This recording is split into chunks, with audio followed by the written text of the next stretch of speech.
पाकिस्तान जो है वो दहशतगर्दी इंडेक्स दुनिया भर में दूसरे नंबर पे आ गया है। पहला नंबर हासिल नहीं कर सका, लेकिन दूसरा नंबर उसने हासिल कर लिया है। ग्लोबल टेररिज्म इंडेक्स 2025 में पाकिस्तान दूसरे नंबर पर पहुंच गया है। गुज़श्ता साल के दौरान दहशतगर्द हमलों में हलाकतों की तादाद 45% इजाफे के साथ 1081 हो गई है। ये हमारी इस वक्त की जो मिलिट्री रजीम है, फौजी क़यादत है, ये उसके सामने, और हमारे इंटेलिजेंस इदारे हैं, जो हमारे फोर्सेस हैं और उनके सरबराहान हैं, ये उनके सामने एक आईना है। और इस आईने में अगर हमें नज़र आ जाए अपनी तस्वीर, तो रिपोर्ट के मुताबिक जी, और ये रिपोर्ट मैंने और आपने नहीं तैयार की, बल्कि ये इंटरनेशनल ऑर्गेनाइजेशन है जी, उन्होंने ये तैयार की है और IEP की रिपोर्ट है ये। और उसमें उन्होंने कहा है कि 2025 में गुज़श्ता 17 बरसों के दौरान दहशतगर्दी के अहम रुझानात और नमूनों का जामे खुलासा फराहम किया गया है। और इसमें 163 ममालिक, दुनिया की आबादी का 99.7% की दर्जाबंदी की गई और इन इशारियों में दहशतगर्दी के वाक़यात, हलाकतों, ज़ख्मियों, यरमालियों की तादाद शामिल है। और इस तरीके से इन शॉर्ट किस्सा मुख्तसर ये कि पाकिस्तान इसमें दहशतगर्दी के सेकंड पोजीशन उसने हासिल की है, पहली पोजीशन जो है वो हासिल नहीं कर सका। और ये सूरत हाल है और ये है जनाबे हमारी कारकर्दगी। क्यों, इसकी वजह क्या है और दहशतगर्दी पाकिस्तान में क्यों फैली, उसकी सिंपल सी एक ही वजह है कि हमारी जो फौजी क़यादत है इस वक्त, उन्होंने रजीम चेंज ऑपरेशन के बाद सिर्फ 1 पॉइंट एजेंडे पे काम किया। और वो 1 पॉइंट एजेंडा था कि पाकिस्तान की आवाम को, पाकिस्तान की माओ बहनों बेटियों को, पाकिस्तान के मीडिया को, पाकिस्तान की अदलिया को, पाकिस्तान के सियासी कारकुनान को, पाकिस्तान के अपोजिशन के कारकुनान को कैसे क्रश करना है, कैसे डिमोलिश करना है, ये 1 पॉइंट एजेंडा था। इस 1 पॉइंट एजेंडे ने पाकिस्तान की हालत यहाँ पहुँचा दी है। और वो वक्त इन सब को, मैं तो कहता हूँ इन सब का कोर्ट मार्शल होना चाहिए कि जनाब 20 साल की मेहनत के बाद, 20 साल की कुर्बानियों के बाद, 1 लाख शहादतें जो हैं वो होने के बाद पाकिस्तान ने अपने आप को दहशतगर्दी से पाक कर दिया था। और दहशतगर्दी के ख़िलाफ़ जंग में पाकिस्तान पूरी दुनिया में एक रोल मॉडल के तौर पे देखा जा रहा था। और पाक अफ़गान बॉर्डर पे बाढ़ भी आ गई थी। तो फिर जनाब ये सब कुछ क्या हुआ और कैसे हुआ। और अगली बात ये है कि मुतालिबा किया जा रहा है, अब वो कहते हैं कि हाँ में हाँ मिलाने की, क्योंकि उन्होंने एक स्पेस मिली है।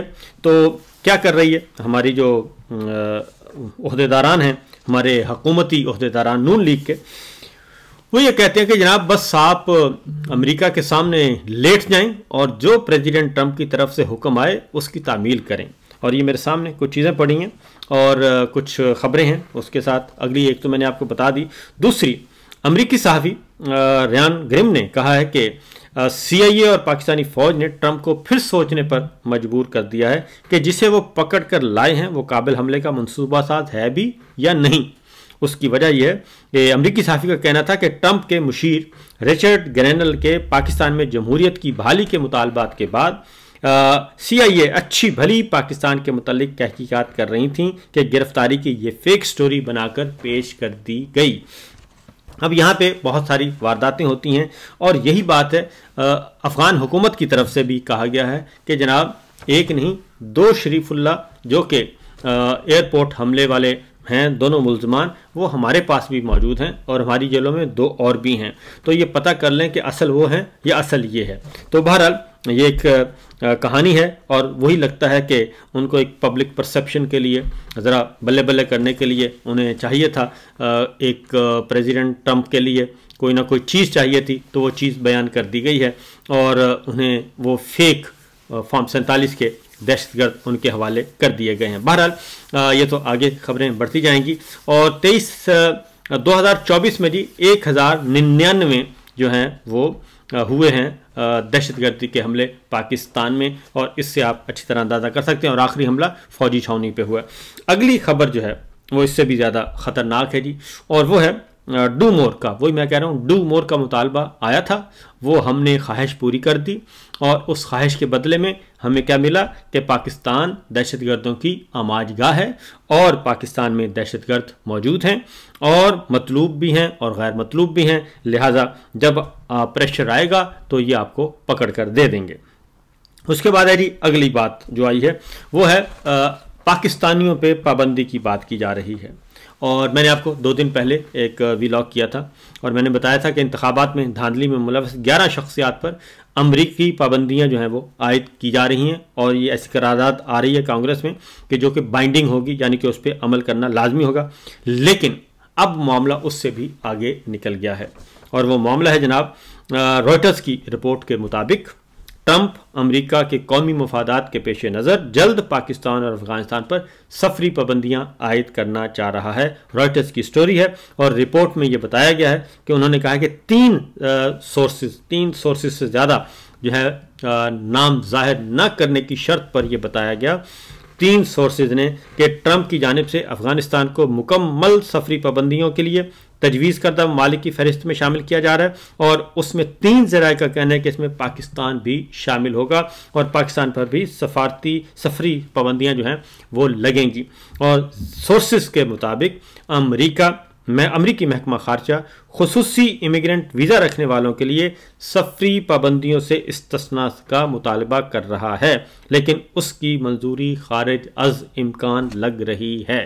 ये कहा जा रहा है जनाब, सूरत हाल इस तरीके से आगाह किया जा रहा है। अब एक और ख़बर, वो ट्रंप ने कहा था कि जी हम असला वापस लाएंगे अफ़गानिस्तान से।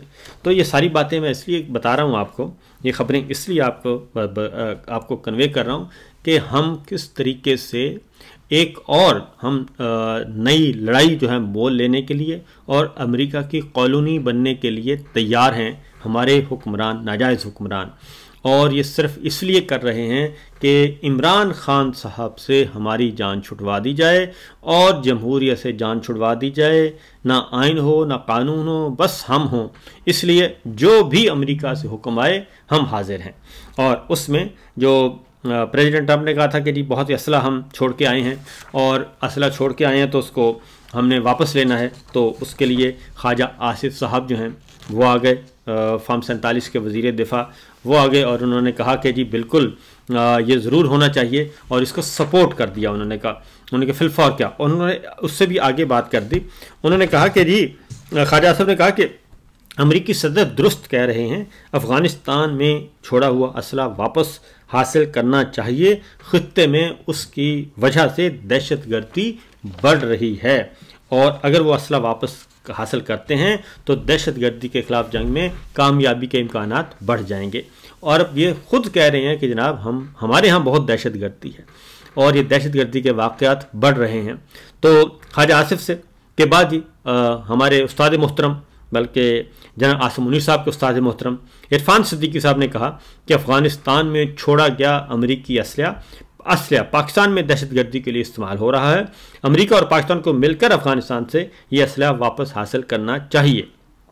और एक बात आपको बता दूं कि ये जो इतने अफ़गानिस्तान को इतना समझ रहे हैं ना जी कि बहुत ही हलवा है वहाँ पे, उनको अंदाज़ा नहीं है कि रशिया के ख़िलाफ़ भी वो ये जंग जीत चुके हैं और उसके बाद अमेरिका और इत्तेहादियों के ख़िलाफ़ भी वो जंग जीत चुके हैं और इसमें पाकिस्तान भी शामिल था। और इसलिए ये सोच समझ के करें कि पाक अफ़गान बॉर्डर एक तवील सरहद है और वहाँ से अभी भी हमें वो तकलीफ़ें नहीं हैं जो कि हो सकती हैं और वो कर सकते हैं, तो होश के नाखन इनको लेने चाहिए। और ये सिर्फ अपने ज़ाती फ़ायदे और ज़ाती मफाद के लिए एक नया महाज खोलने के चक्कर में हैं। दूसरा जो अगली खबर है जी, जनरल फैज़ साहब और के बारे में इमरान ये कहते हैं जी ख्वाजा आसिफ साहब वो इससे भी आगे चले हैं। वो कहते हैं जनाब बिल्कुल फैज़ साहब तो गिरफ़्तार हो गए हैं, वो तो ठीक है, लेकिन जनरल बाजवा को भी गिरफ़्तार होना चाहिए और उनसे भी पूछना चाहिए ये सारा कुछ कैसे हुआ। और उसके बाद ये ख्वाजा आसिफ साहब, क्योंकि फॉर्म 47 आपको मालूम है कि जनरल बाजवा ने इनको लेके दिया था, इन्होंने जितवाया था, इस वाला जनरल आसिम मुनीर साहब ने लेके दिया है। तो यही ख्वाजा आसिफ साहब कुछ अरसे के बाद कह रहे होंगे, जब ज़रा चंद हफ्तों के बाद कह रहे होंगे कि जनाब ये जो दहशतगर्दी है और ये जो लड़ाई है ये सारी की सारी जन आसिम मुनीर ने शुरू की है, इनको भी आना चाहिए। उससे पहले जनरल नदीम अंजुम थे, उनको भी आना चाहिए, उनसे भी पूछा जाए, उनको भी गिरफ्तार किया जाए। तो ये आहिस्ता आहिस्ता जैसे जैसे इनका जो टेन्योर पूरा होता है, ये फिर अगले जो है वो आर्मी चीफ को देखते हैं कि अगला आर्मी चीफ कौन आ रहा है। पिछले को तो इस्तेमाल कर लिया, टिश्यू पेपर की तरह फेंक दिया, तो अगले को पकड़ें। तो लिहाजा ये अब इस तरफ भी आएंगे, क्योंकि वज़ीर दिफा कहते हैं कि जो पिछली जंगें थीं, दहशतगर्दी के ख़िलाफ़ लड़ी गई, अफ़गान जंग लड़ी गई रशिया के ख़िलाफ़ और दहशतगर्दी के ख़िलाफ़, वो जंगें वो तो ज़ाती मफाद के लिए थीं। वो तो जनरल ज़िया ने अपने ज़ाती मफाद के लिए लड़ी और जनरल मुशर्रफ ने अपने ज़ाती मफाद के लिए लड़ी, ये कह रहे हैं। और उसमें 1 लाख हमारे शहीद हुए, वो सारे के सारे ज़ाती मफाद की भेंट चढ़ गए, ये कह रहे हैं ख्वाजा साहब। और उसमें हमारे फ़ौजी जवान शहीद हुए, फ़ौजी अफसर शहीद हुए, सीनियर मोस्ट जनरल शहीद हुए, हमारे IB के लोग शहीद हुए, हमारे पुलिस के लोग शहीद हुए, FC के, वो तो सारे ज़ाती मफाद के लिए थे।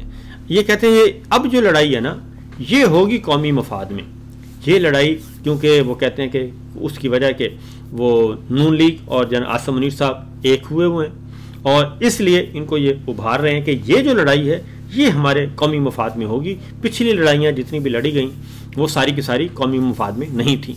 तो बहरहाल मामलात काफ़ी दिलचस्प हैं जी।